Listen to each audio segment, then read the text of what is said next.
Thank you for joining us today for the 5th Annual Global Summit on Kidney Disease Innovations. If not now, when? If not who? Sorry about that. If not now, who? If not now, when? A collaboration and partnership event presented by the American Association of Kidney Patients and the George Washington University and School of Medicine and Health Sciences. My name is Dale Rogers, and I am the Secretary and the AAKP Board of Director and AAKP Ambassador.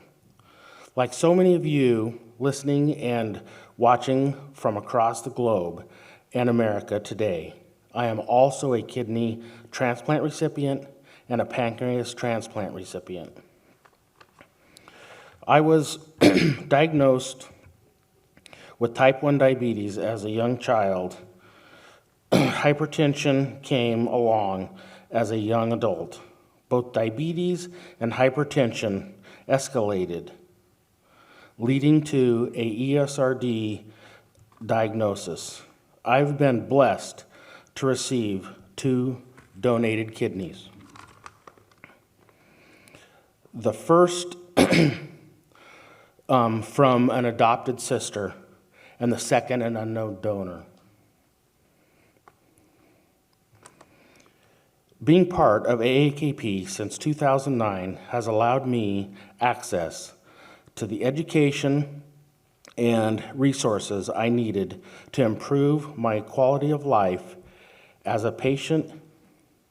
Just as important, I have a powerful platform from which I can project my voice and experiences in meaningful ways to organize patients and raise the demand more in innovation and more choices for myself, others diagnosed with kidney disease, as well as those yet to be diagnosed.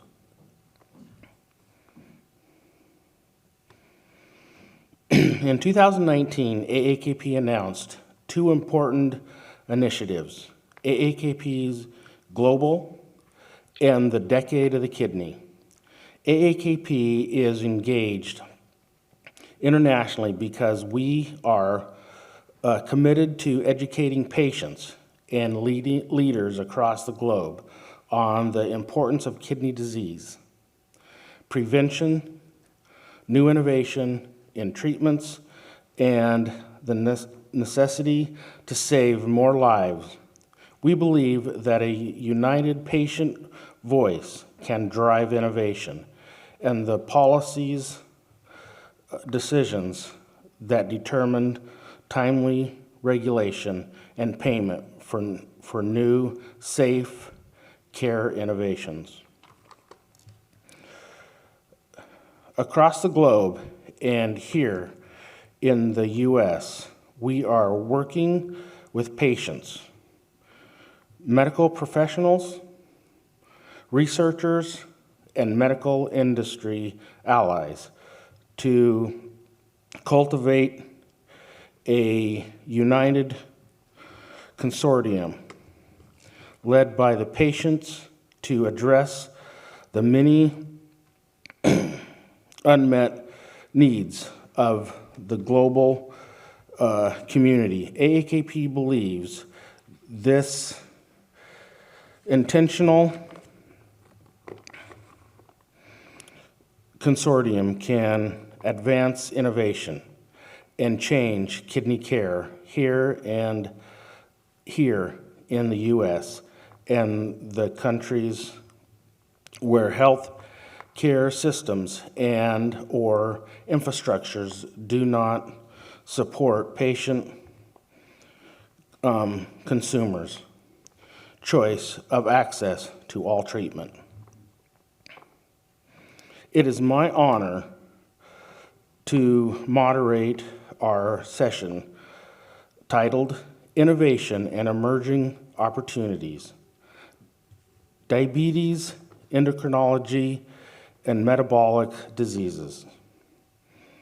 As a diabetic, it is crucial that we support innovation in early diagnosis and management of both type 1 diabetes and type 2 diabetes, as the condition is a leading cause of kidney disease.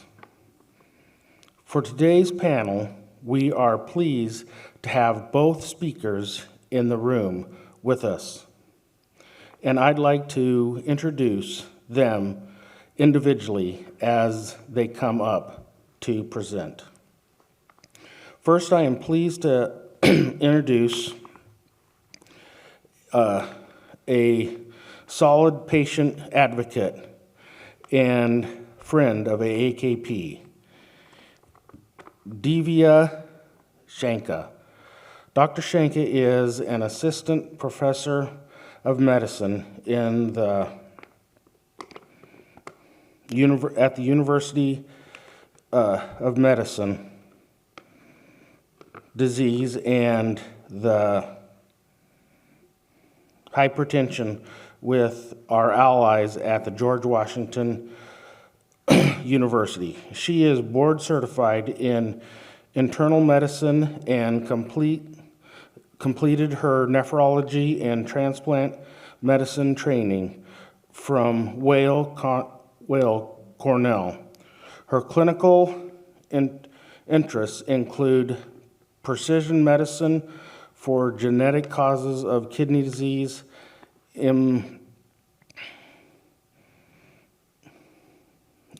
immunosuppressant for transplantation,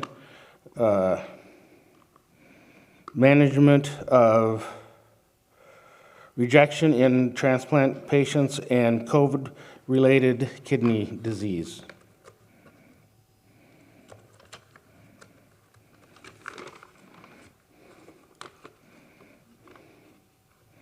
Dr. Shanka, I am pleased to welcome you up.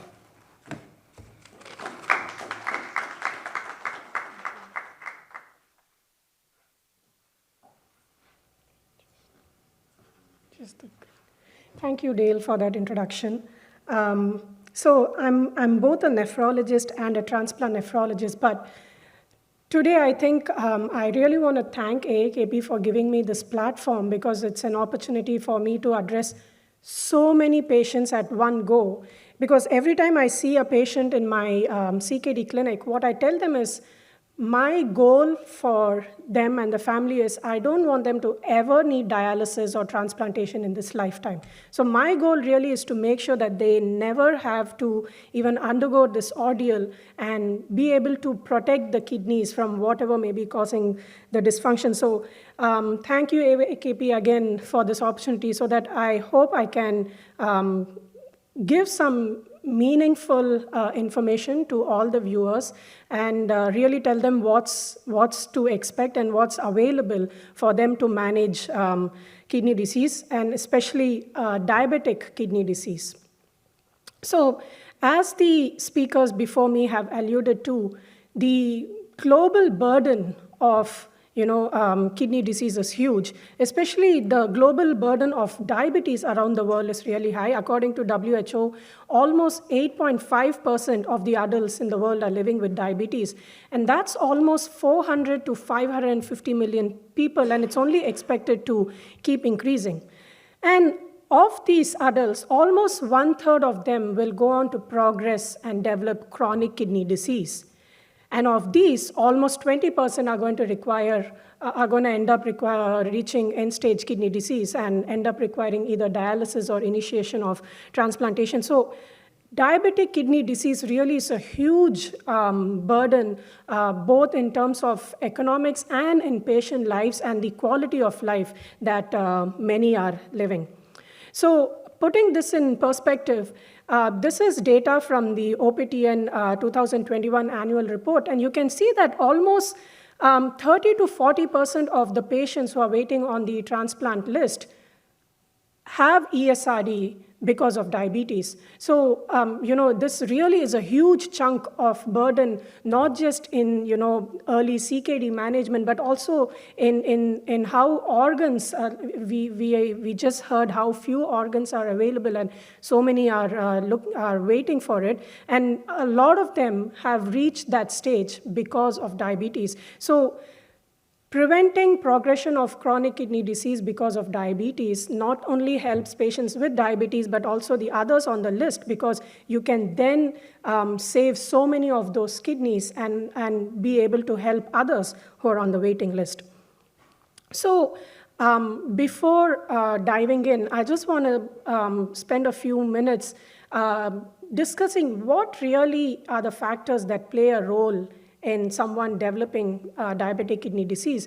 And among all the diseases that exist, we've known about the existence of diabetes for so long, and we know that diabetic disease exists. But even in 2023, we still do not have a complete idea what's really the reason why some patients develop diabetes, others develop kidney disease because of that, and the others end up developing end-stage kidney disease.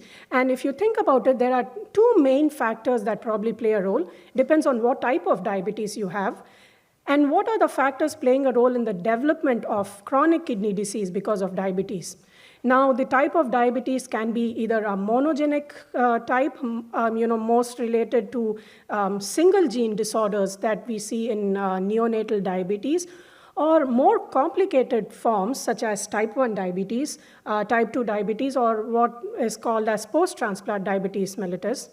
And then what are the factors that end up causing the chronic kidney disease? There are factors that lead to development of proteinuria and factors that determine how the kidney is going to respond to the proteinuria. What's contributing to the drop in the GFR in these patients? What are the factors that are modifying how the blood vessel in each patient, in diabetic patients, is going to respond? And ultimately, what are the factors playing a role in the inflammation in the body? So these are just different pieces of puzzles that we need to piece together. Genetics definitely plays a part in diabetic kidney disease. We know that diabetic kidney disease has a heritable component, but so far, almost 2,000 research papers have been published on the genetics of diabetic kidney disease with conflicting findings. And I think this just goes on to give us an idea what a heterogeneous disease this is. And there are a lot of phenotypic and genetic interactions that ultimately lead to the development of this disease. And there's interplay of almost more than 200 genes that ultimately determine the genetic component of diabetic kidney disease. And again, these are dependent on each one's susceptibility based on their age, their sex, their race, and ethnicity. So if we just focus on the genetics, it gives us a very incomplete picture. There are a lot more pieces to the puzzle that we need to piece together. So just focusing on the genetics almost makes it look like we are always missing the target. And this is what led researchers to look further to see what's actually the monster behind this disease. So if we actually take a deep dive and collate all the information and scientific knowledge that we have, the key drivers for diabetic kidney disease are metabolic disturbances. Now, this includes what predisposes someone to high blood glucose level, what are the determinants how each person is going to respond to their lifestyle, what is the role of diet in each person's life, how are they going to respond to the medications, how are their blood lipid levels being managed, the blood pressure. So there's a lot of metabolic component that play a role in this. And next is the gut microbiome.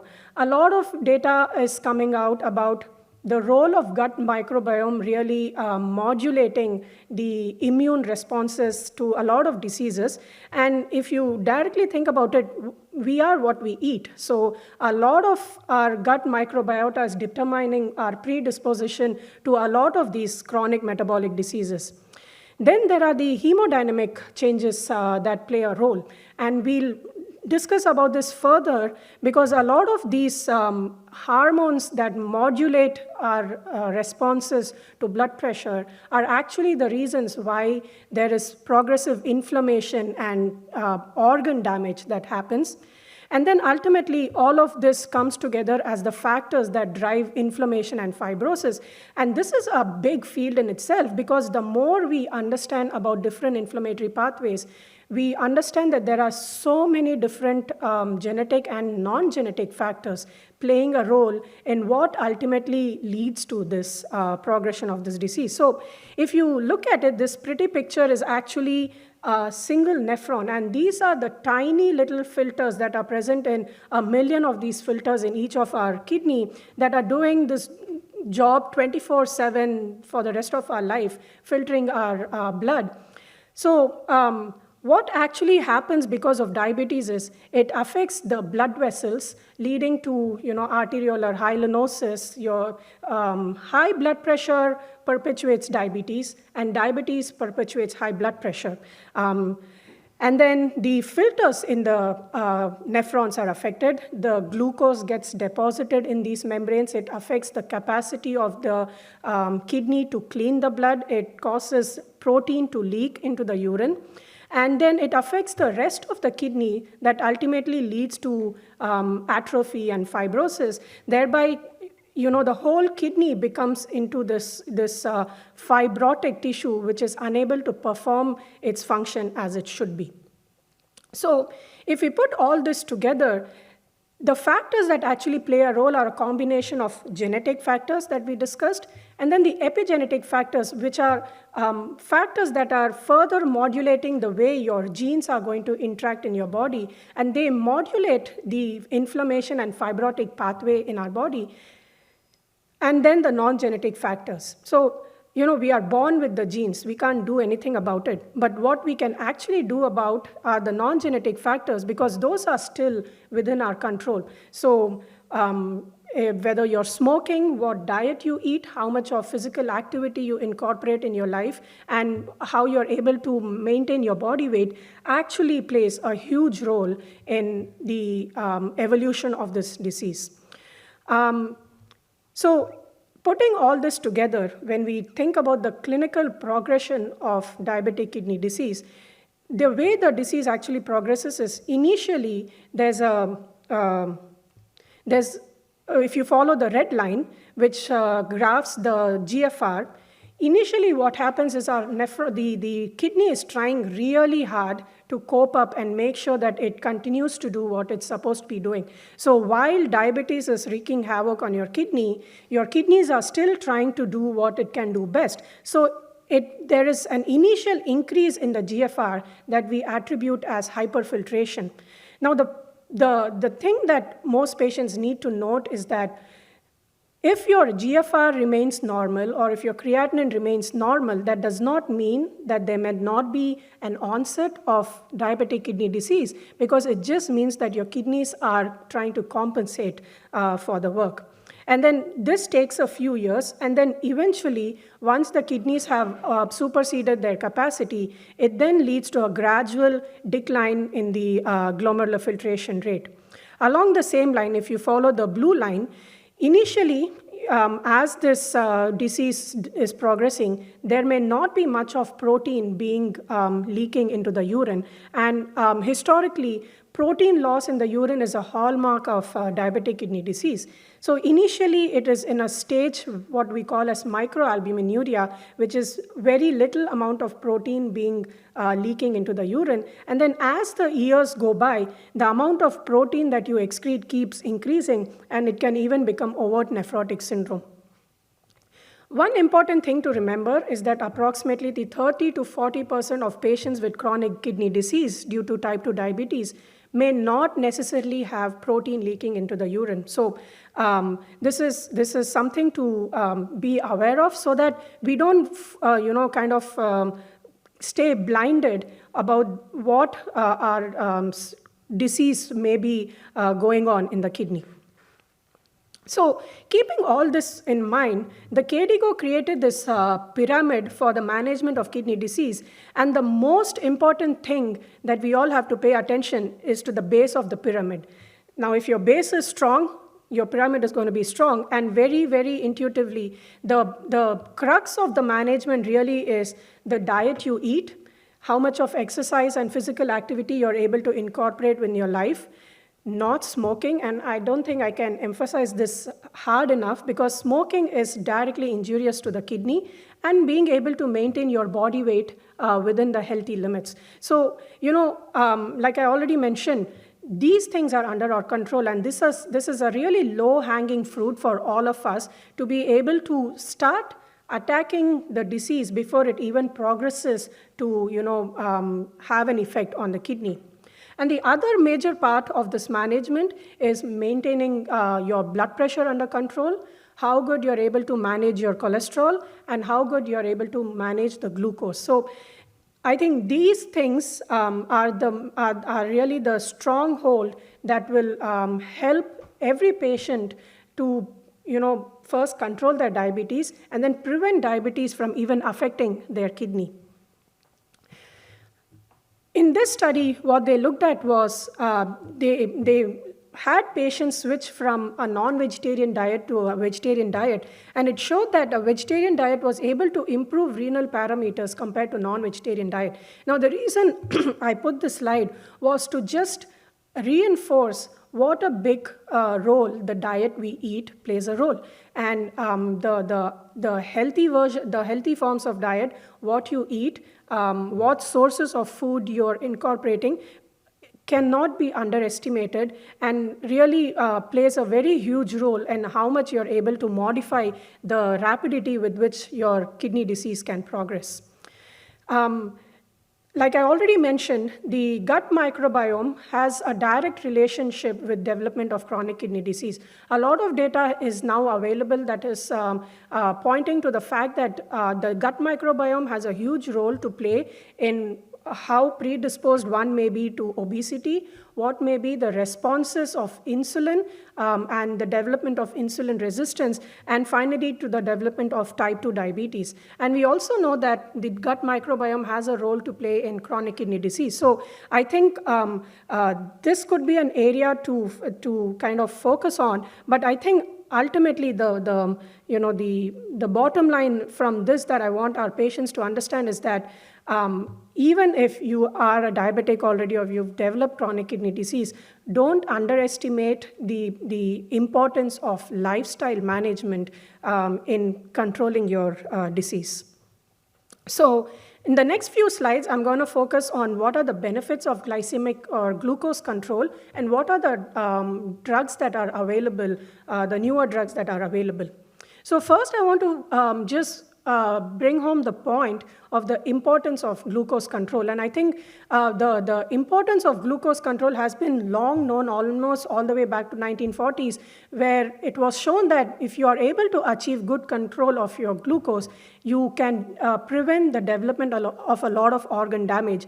And in this study that was published in 1993 in NEJM, what they saw was when they randomized patients to intense glucose control early, they were able to show that there was a reduction in the amount of protein that the patients were leaking when they had better glucose control, thereby slowing down the progression of diabetic nephropathy.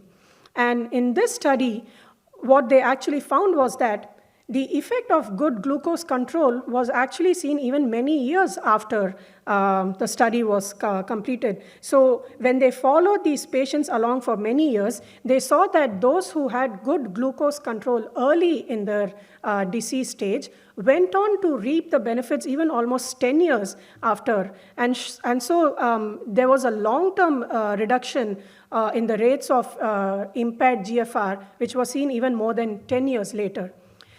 And in this study, They randomized patients to different modalities of glucose control. The study was actually completed in 97, and then they followed the patients for almost 10 years after, and they found that even for the next 10 years, these patients did not develop any microvascular disease, that is diabetic nephropathy. So good glucose control still forms the crux of management of diabetes and preventing the progression of diabetic kidney disease. And in this study, which included almost 3,000 non-diabetics, but who were at risk of developing diabetes, they randomized these patients to either intense lifestyle management, which included achieving weight loss, good diet, and increased physical activity. And then some were randomized to taking metformin, and then others on placebo. And you can clearly see how well the graphs have separated out, showing that lifestyle management and metformin really reduce the cumulative incidence of diabetes when the patients adhere to that formation. So lifestyle changes and treatment with metformin reduce the incidence of diabetes in patients at high risk. In this study, they followed almost 10,000 patients who were on metformin to see what was the effect of metformin on their survival and development of on end-stage kidney disease. And here again, you can see very clearly how in such a huge cohort, the patients who were on metformin survived better and had less progression of end-stage kidney disease. And almost out of these 10,000 patients, there were only about 250 events of lactic acidosis, and of that, only one of those patients was on metformin. So what I want patients to understand is that metformin is a drug that has been available for a very, very long time. It's an excellent medication that has been shown to have both survival benefits and has good effects on the kidney. So the KDIGO recommends using metformin in patients with CKD and in post-transplant patients as long as the GFR is more than 30. Metformin even promotes weight loss in both in diabetics and in post-transplant patients. It not only has glucose lowering effect, it also has renal protective effect. And it also has potential heart benefit over sulfonylurea and insulin. And some mouse model studies have shown that metformin also positively influences the gut microbiome. A word of caution should be that patients who are on metformin should be monitored for vitamin B12 deficiency. So depending on, each patient should work with their provider to see what may be the best medication that they can be on for good glucose control. The next drug that I want to talk about are SGLT2 inhibitors. This is kind of like the new kid in block, but has been around for quite some time, and we have quite amount of data to understand how these drugs work. And the main way that these medications work is by reducing the glucose getting reabsorbed by the kidney. Thereby, all the glucose gets excreted out into the urine, and it's kind of like a diuretic in that way, which makes you pee out all that glucose in the urine. The KDIGO recommends treating patients with type 2 diabetes and chronic kidney disease with these medications as long as their GFR is more than 20. There is still limited data about the safety and efficacy of this medication in patients with lower GFR in kidney transplant patients and in type 1 diabetics. Although I think in Europe, certain SGLT2 inhibitors have been approved for use in type 1 diabetic patients.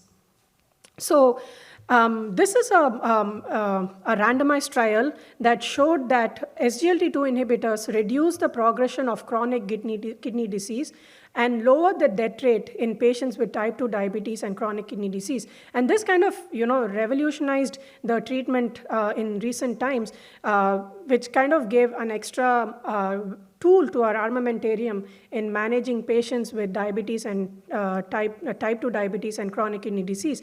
Here you can see that canagliflozin compared to placebo lowered the incidence of doubling of serum creatinine, albuminuria, and requirement of dialysis in these patients.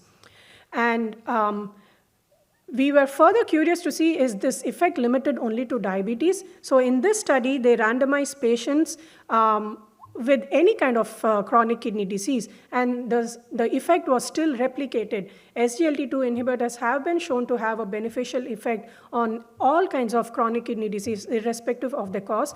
Of course, they excluded patients with type 1 diabetes, with lupus, ANCA, and polycystic kidney disease. So the main advantages for SGLT2 inhibitors, whenever I talk to my patient, is that yes, it has a effect on lowering your glucose, but it has a huge effect. All studies have shown that patients also have weight loss, and a lot of patients, the bigger problem when they become diabetic, or the problem with managing the glucose, is the weight gain that they keep experiencing. So SGLT2 inhibitors have been great for inducing weight loss. It has a lot of beneficial effect on the heart. It's a standard of care for all the heart failure patients.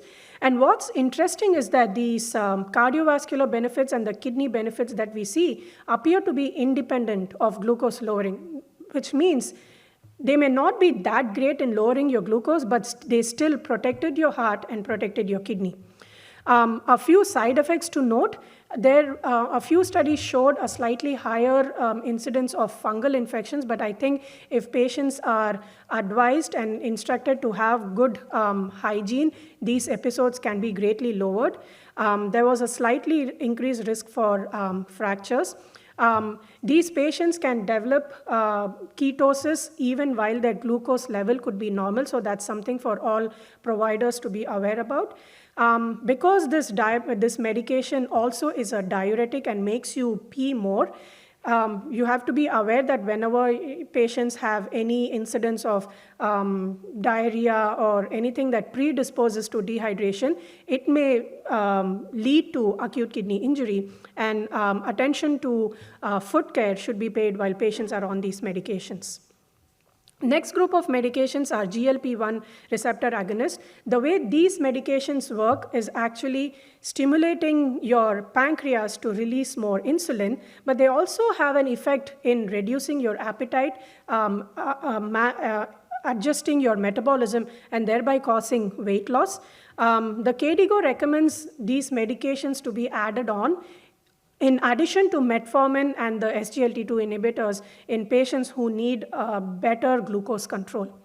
So in this study, which was a randomized controlled trial, it showed that these GLP-1 receptor agonists reduce the cardiovascular events in patients with type 2 diabetes. Although this study was done to look at the cardiac benefits, what we saw was that the renal outcomes were also significantly better in patients who were on these medications. Hence, this medication, as a secondary outcome, we know is beneficial for patients with kidney disease. So these medications have very good cardiovascular outcomes, that is in cardiovascular death, in strokes and MI in type 2 diabetic patients. And they probably do this by lowering your A1C, by lowering your cholesterol level, by having an effect on your blood pressure and on weight loss. And they probably also have an effect on their endothelial function, thereby being heart-friendly and kidney-friendly. The main side effects that patients usually note is GI side effect. Some of them start having some GI upset. There can be an increased incidence of pancreatitis, and it's contraindicated in patients with thyroid cancer. There are ongoing trials looking specifically at the effect of these medications in kidney-related outcomes, and I think those studies will inform us further the utility of these medications in our patients. Next, I want to talk about the benefits of renin-angiotensin-aldosterone system inhibition. And this, I think, forms really the crux of our management. ACE inhibitors and ARBs, so what these medications are called, have been around for many, many decades. We have been using these medications for a long time, and both ACE inhibitors and ARBs have shown that when compared to placebo, they have a significant effect in decreasing the rate of progression of chronic kidney disease. So in this graph, you can see the beneficial effect of being on an ACE inhibitor, and on this graph, they looked at an ARB, irbesartan. What's also interesting to note is that the dose the higher the dose, the better the protection. So in all patients, what we try is to maximize the dose of these medications that they can be on. One of the side effects that we see from these medications is increase in the potassium levels. So you should work with your providers to see how well you're able to tolerate these medications and to what extent the doses can be increased, and manage the potassium accordingly. Another medication along the same line are the mineralocorticoid receptor antagonist, and they have been shown to reduce the rate of progression of chronic kidney disease when compared to placebo in patients with CKD and diabetes. And in this randomized control trial, which included almost 6,000 patients, they saw that when compared to placebo, it significantly reduced the rate of doubling of your GFR, or the onset of, or the requirement of renal replacement therapy. And Finrenone, which was the drug which we'll probably hear about more with our next speaker, has been shown to have improved cardiovascular outcomes in type 2 diabetics with chronic kidney disease. So how do we piece all this together? And a very nice algorithm that the KDIGO has given us is the first and foremost that I've been harping on again and again is lifestyle therapy. Incorporate exercise, be physically active, make sure that the food that you eat is healthy and is a good source of nutrition, and focus on weight loss. Once the lifestyle therapy have been incorporated, then comes the next step of being either on metformin or SGLT2 inhibitors. Not to forget these ACE inhibitors or ARBs, which form really the basis of management. Any diabetic who has blood pressure or hypertension, this is the first drug of choice that should be used. And later on, once the patients are already on these therapy, then the next groups of medications are available. I briefly want to mention the role of pancreas transplant, especially in type 1 diabetics. And in this study, they looked at 8 pancreas transplant patients and followed them for 10 years and looked at their native kidney outcomes. And what they saw was that when these patients received a pancreas, over the years, their own native kidneys appear to have a beneficial effect and improvement in the histology, as in reversal of the lesions that we usually see with diabetic nephropathy. So all type 1 diabetics who are on the waiting list, if they do not have a living kidney donor available already, all of them should be listed for a simultaneous pancreas kidney, because you are then targeting the cause for which they are on dialysis at that time. So if you're a type 1 diabetic with chronic kidney disease almost approaching end-stage kidney disease, you should really ask your team whether you can be listed for both pancreas and kidney transplant. Briefly, I want to mention about post-transplant diabetes mellitus.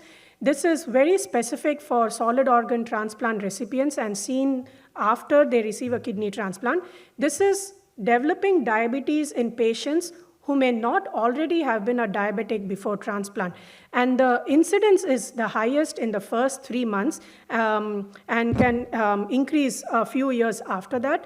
And the incidence is almost 30 to 40% of organ recipients will develop this PTDM post-transplant. And the reason it is important is when we look at the overall mortality in all kidney transplant recipients, what we saw was that when we compared transplant recipients who didn't have diabetes and compared them to transplant recipients who developed diabetes later on, there was a reduced survival in those patients. The reason for developing this post-transplant diabetes is again very complex and broad, but a lot of it has to do with also transplant-related factors such as the immunosuppression that you may be on and how your body responds to this metabolism. So the management of post-transplant diabetes, again, the first step is prevention, managing the risk factors as we already mentioned. There's not a lot of randomized trials available, but we can extrapolate from data that we already have.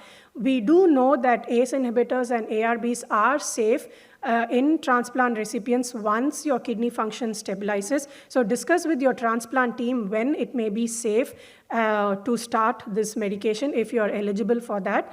KDIGO also mentioned that metformin is safe in post-transplant patients as long as their GFR is more than 30, and it has the additional benefit of weight loss, which is a big problem a lot of transplant patients face. SGLT2 inhibitors and GLP-1 receptors agonists may be safe in these patients, and this is extrapolation from retrospective data. A word of caution about recurrent urinary tract infection in these immunocompromised patients, and none of these drugs are known to interact with immunosuppressive agents. One thing I briefly wanted to mention about type 1 diabetes was immunotherapy is now available and probably will become more easily available in the future. The FDA recently approved a drug for the use in children who may be susceptible, and then there's another clinical trial ongoing in patients who have been diagnosed with diabetes within the past 6 months to see if it can cure diabetes. So early diagnosis of diabetes is important, and early glucose control can revert proteinuria. The beneficial effects of good glycemic control is seen many years after. So if you do your work early in life, you can reap the benefits later. The other flip side of it is if you slack in the beginning, you may not necessarily be able to catch up later once the disease has progressed.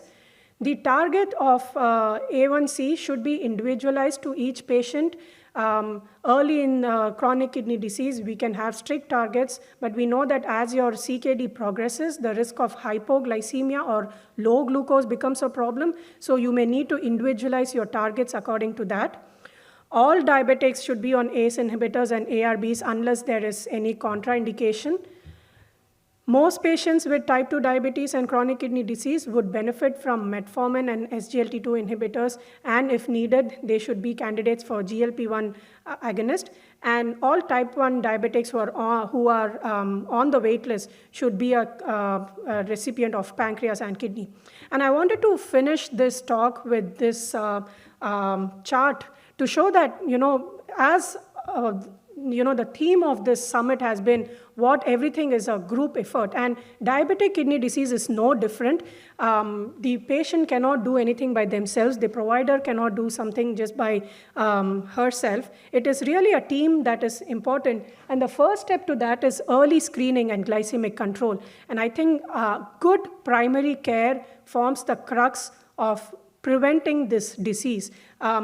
You'll be surprised how often I see patients in my transplant clinic, and I ask them, when did they find out they have chronic kidney disease? And they'll say, oh, just a few months before I started dialysis.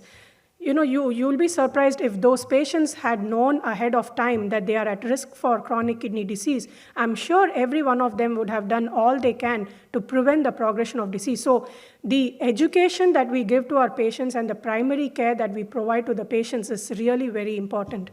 The next aspect is lifestyle intervention, and this includes access to good quality food.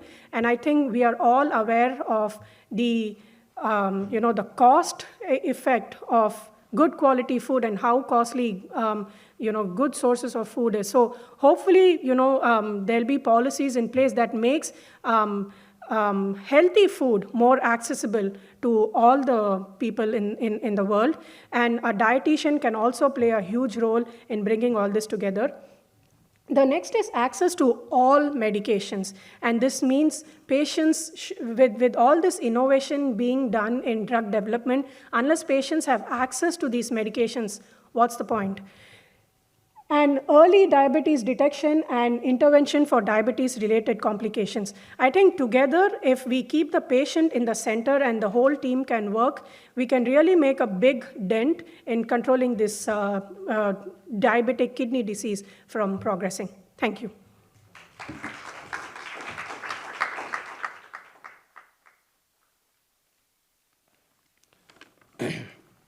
Great insights, Dr. Shanka. I wish that some of these educational things would have been brought to me earlier in my journey. Thank you. And now I would like to introduce our next presenter, Dr. Robert Lawatscheck. Dr. Lawatscheck is here today all the way from Germany, where he is an intensive an anesthesiologist from Charity Medical School in Berlin, with 8 years experience in the pharmaceutical industry, leading pulmonology and cardio-renal projects in medical affairs and clinical development with Bayer Pharmaceutical. AAKP has the honor of working closely with our partners at Bayer as their treatment of type 2 diabetes, kidney disease, Corindia, entered the market for patient consumers. This has been a very important care choice in the battle against diabetes. Kidney disease, and AAKP has boldly fought for patients' access to the drug and has overcome multiple payment hurdles so patients can have a choice in their care option. AAKP has also supported Bayer clinical trials, design, and recruitment efforts for the FIND CKD trial, which has completed enrollment. We are now supporting their FIND-1 trial, which will begin enrollment in the continuing months. It is being a great honor for me to be part of the Standing Patient Council that helps and is helping inform the development of these trials. I've been able to work with Dr. Lawatscheck, and it's a great treat to meet him in person as he joins us today. Doc, I turn it over to you.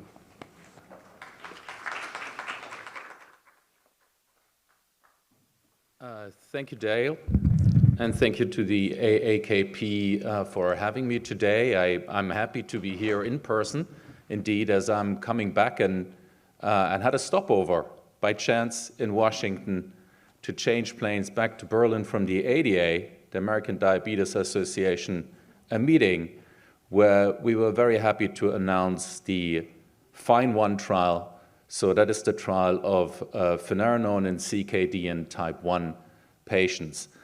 And so very happy to be here and to presenting you more about the future of treatment of chronic kidney disease, where Dr. Shankar laid very nicely the foundation and the basis.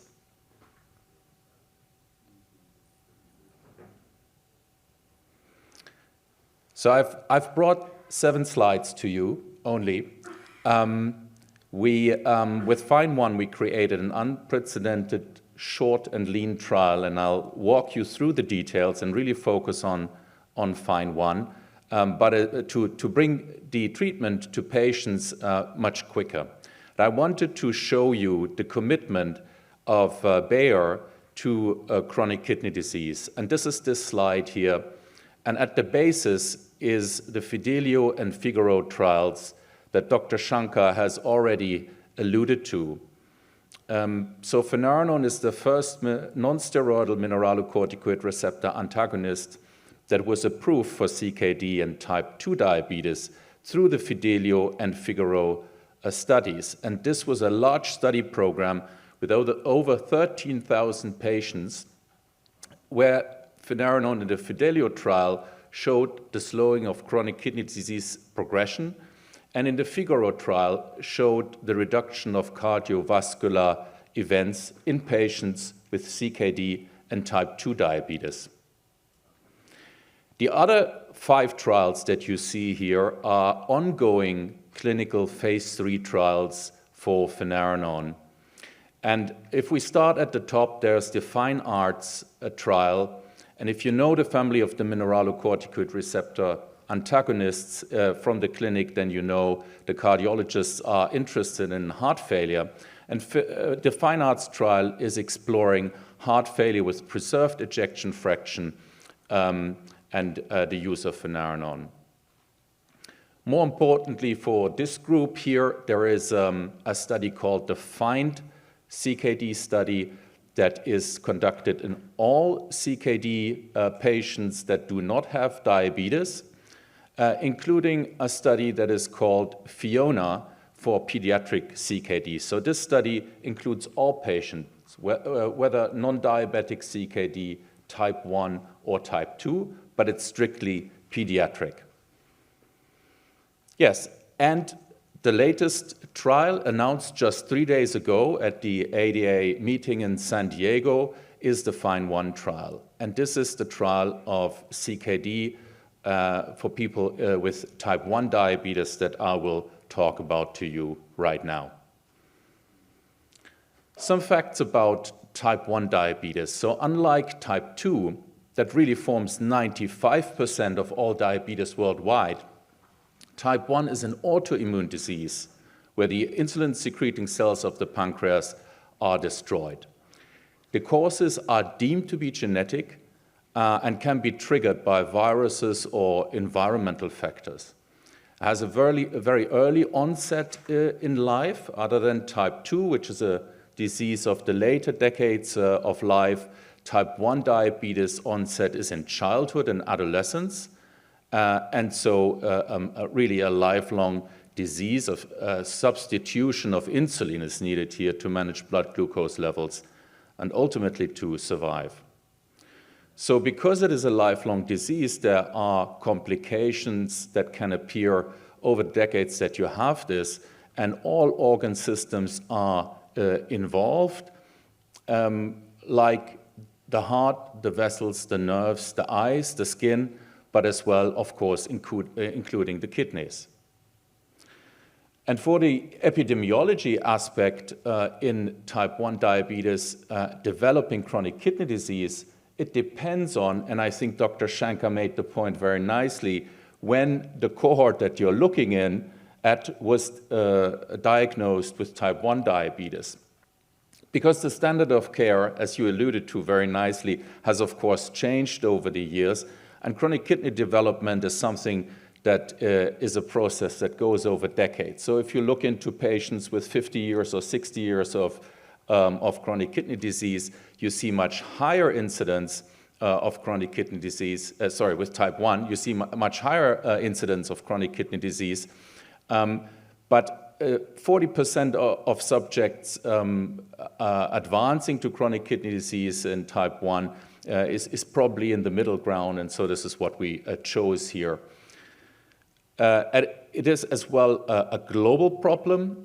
So the global prevalence of type 1 is estimated currently at 8.4 million subjects worldwide and rising. So the treatments, there is really the foundational treatments of ACEs and ARBs available, and you alluded already to the KDIGO guidelines. So the 2022 guidelines for patients with type 1 diabetes and CKD recommend a first-line therapy of either an ACE or an ARB to be initiated in patients with type 1 hypertension and albuminuria. But the unmet need is very high because despite of these guideline-recommended treatments, the up to 25% of type 1 patients with CKD progress to kidney failure. And citing the literature, CKD is still being a leading cause of mortality in type 1, and that is because of the associated cardiovascular risk that you have if you have chronic kidney disease. So apart from the ACEs and ARBs that really came onto the stage in the 1980s and 1990s, there has been no approved new treatment for CKD in type 1 since almost 30 years. And this is as well reflected if you look into where the mainstay of the research has taken place.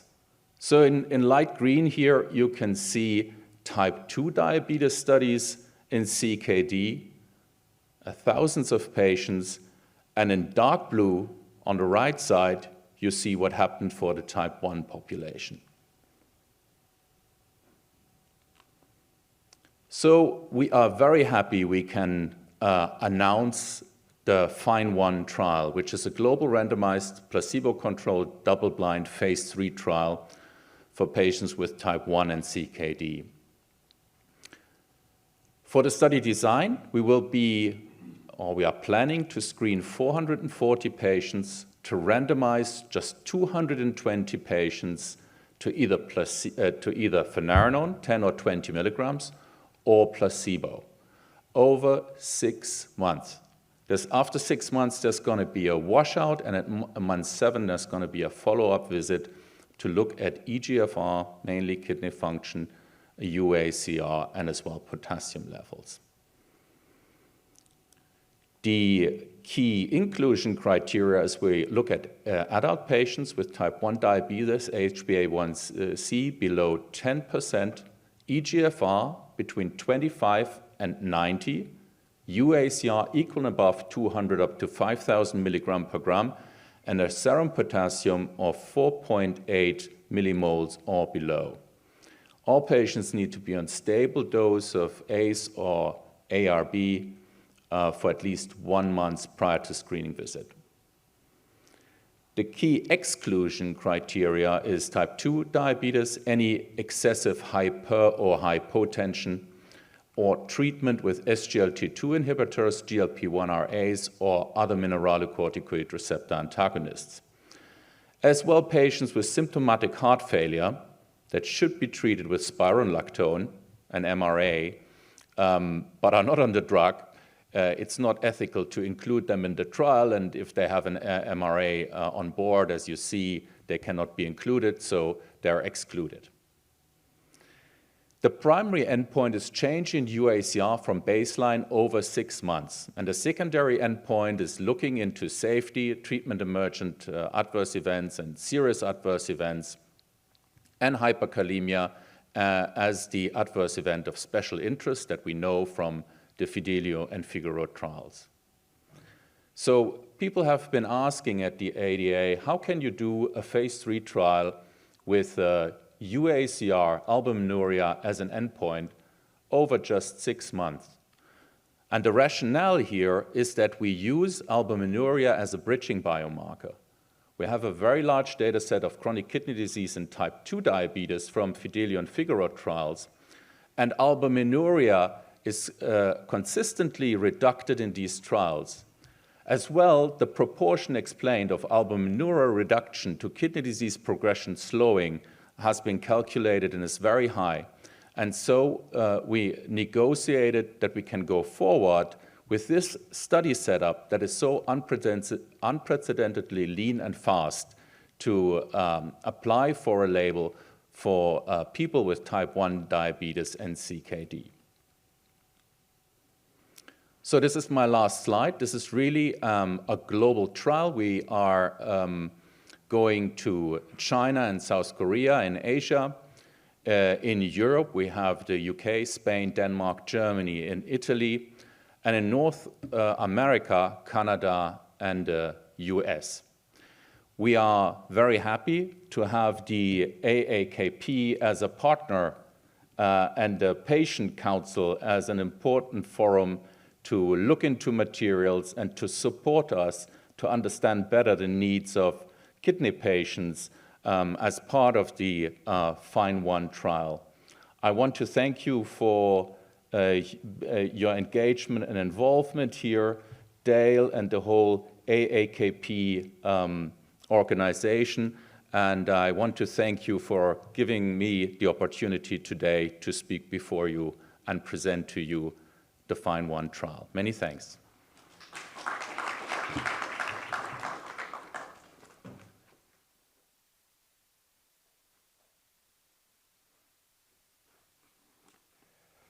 Thank you, Dr. Lawatscheck, for the great presentation, and I look forward to working with you guys more soon.